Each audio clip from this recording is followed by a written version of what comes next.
अहमद मुग़ल वल्द हयात अली मुग़ल नामियारे ॻाइणे रहमान मुग़ल यानी सरमद सिंधी जो नंढो भाउ आहे। अहमद मुग़ल सरमद जी गायकीअ जो अंदाज़ इख़्तियार करे सरमद जे राग खे ज़िंदा रखण जी कोशिश कई आहे। अहमद मुग़ल 1 मार्च सन 1968 ईस्वीअ ते पिरियालो शहर ज़िले खैरपुर मीर्स में ॼाओ।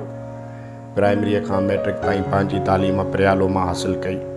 उन खां पोइ गवर्नमेंट डिग्री कॉलेज सखर मां इंटर पास कयईं। अहिड़ीअ रीति शाह अब्दुल लतीफ़ यूनिवर्सिटी खैरपुर मां मुआशियात में MA करण खां पोइ खैरपुर जे कॉलेज मां LLB पिणु कयईं।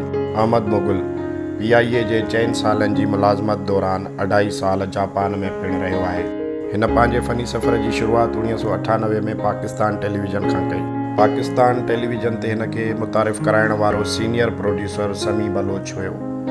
अहमद मुग़ल जा हिन वक़्त ताईं खोड़ सारा एल्बम रिलीज़ थी चुका आहिनि। अहमद मुग़ल PTV खां अलावा मुख़्तलिफ़ सिंधी चैनलनि ते पिणु ॻाए चुको आहे ऐं हज़ारनि जी तादाद में मुख़्तलिफ़ म्यूज़िक महफ़िलुनि या कॉन्सर्ट्स में पिणु पंहिंजे फ़न जो मुज़ाहिरो करे चुको आहे।